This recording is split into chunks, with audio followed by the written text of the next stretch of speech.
today as they gather for a special assembly on the occasion of Miladun Nabi. Narrated by Anas ibn Malik, may Allah be pleased with him. The Prophet Muhammad peace be upon him.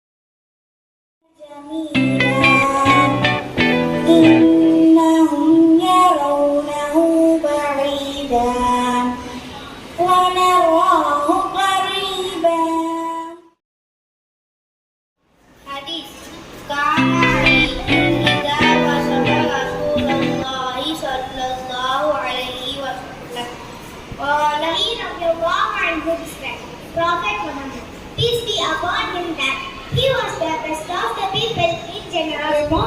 அவர்கள் அறிவிக்கிறார்கள், நபி ஸல்லல்லாஹு அலைஹி வஸல்லம் அவர்கள் மக்களில் பெருநன்மையில் சிறந்தவராகவும் பேச்சில் உண்மை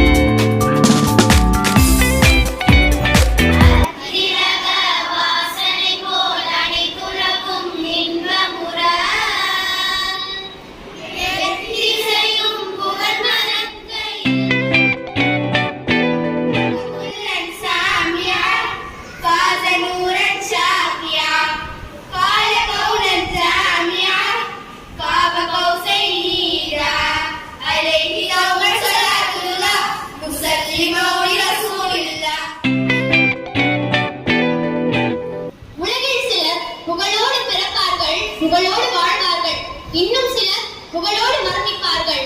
புகழோடு பிறக்கிறவர்கள் புகழோடு வாழ்வதில்லை, புகழோடு வாழ்ந்து புகழோடு பிறந்து புகழோடு மரணிப்பவர் இல்லை. புகழோடு மரணிக்கிறவர் பலரும் அவரின் பிறப்பும் வாழ்க்கையும் புகழ் வாய்ந்ததாக அமைவதில்லை. ஆனால் உலகத்திலேயே பெருமானார் ஸல்லல்லாஹு அலைஹி வஸல்லம் அவர்கள் மட்டும்தான் புகழோடு பிறந்து புகழோடு வாழ்ந்து புகழோடு பூவுலகை விட்டு பிரிந்தார்கள். அது மட்டுமல்ல, பிறப்பதற்கு முன்பே புகழப்பட்டவரும் அவர்கள் மட்டும்தான். இனி கியாமத் நாள் வரை புகழப்படுவரும் அவர்கள் மட்டும்தான். எல்லா நபிமார்களையும் இறப்பிற்கு பிறகு புகழ்வார்கள், அல்லது அவர்கள் சிறப்பாக வாழ்ந்த பிறகு உலகம் அவரை புகழும். அல்லாஹ்வும் பிறப்பிற்கு பிறகுதான் புகழ்கிறான். மரியம் அலைஹிஸ்ஸலாம் அவர்கள் ஆண் துணை இல்லாமல் கர்வம் பறித்து முன்னிலையில் ஊரார் முன்னிலையில் நின்ற போது அவர்கள் பரிசுத்தத்தை நிரூபிக்கும் வகையில் ஈசா நபி அவர்கள் தொட்டிலில் பேசியதாக அல்லாஹ் குறிப்பிடுகிறார். ஹஜ்ரத் மூசா நபி அவர்கள் பிறந்த நேரத்தில் அவர்களின் அன்னை மரப்பெட்டியில் வைத்து அந்த குழந்தையை நதியில் விட்ட பொழுது அது பத்திரமாக கரை சேர்ந்த அற்புதத்தை அல்லாஹ் குறிப்பிடுகிறார்.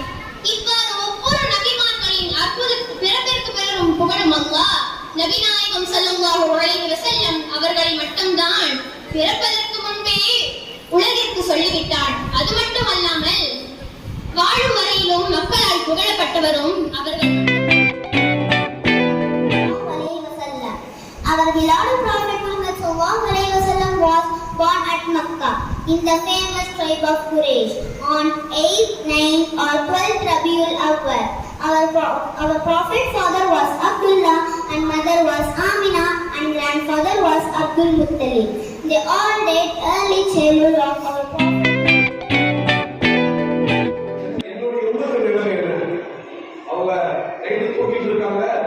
ஆயிஷா ரலியல்லாஹு அன்ஹா அவங்க எழுந்திருச்சு பார்க்கும்போது நபி ஸல்லல்லாஹு அலைஹி வஸல்லம் வீட்ல இல்ல. எங்கெல்லாம் தேடி பார்த்தாங்க, நேரா கபர்ஸ்தான்ல நபி ஸல்லல்லாஹு அலைஹி வஸல்லம் அவங்க சஜ்தால அழுதுட்டே இருக்காங்க. ஆயிஷா ரலியல்லாஹு அன்ஹா கேக்குறாங்க, யா ரசூலுல்லாஹ் நீங்க தூங்காம இருந்தீங்கன்னு என்ன பண்றீங்கன்னு கேட்கும்போது, மறுமை நாள்ல என்னுடைய உம்மத்தாகிய அந்த மக்கள் அவங்க நிலைமை என்னவாகும், அல்லாஹ் அவங்க சொல்றதுக்கு அனுப்பிடுவானா, அந்த மாதிரி நபி ஸல்லல்லாஹு அலைஹி வஸல்லம் அழுது கேட்டுக்கிட்டே இருந்தாங்க. நல்லா யோசிச்சு பாருங்க, என்னுடைய அம்மா, என்னுடைய அத்தா, என்னுடைய சகோதரர் எனக்காக எவ்வளவு துவா செய்வாங்க, எவ்வளவு துவா செய்ய முடியும் அவங்களால. ஹஜ்ஜுடைய நேரத்துல நபி ஸல்லல்லாஹு அலைஹி வஸல்லம் அவங்க பொதுவாக ஹஜ்ஜுடைய சட்டம் என்ன சொன்னா, லொஹோரையும் அசரையும் ஒன்னா தொழணும், மக்ரிப் இஷாவையும் ஒன்னா தொழணும். நபி ஸல்லல்லாஹு அலைஹி வஸல்லம் அவங்க லொஹோருடைய நேரத்துல அசரை தொழுதுட்டு எல்லா இடத்துல கையெழுத்து துவா கேட்கறாங்க.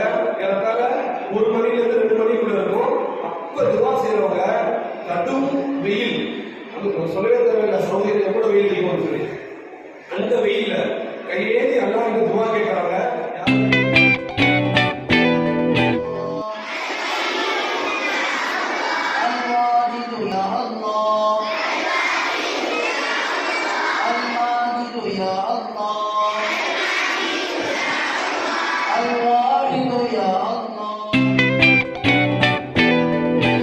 Inayat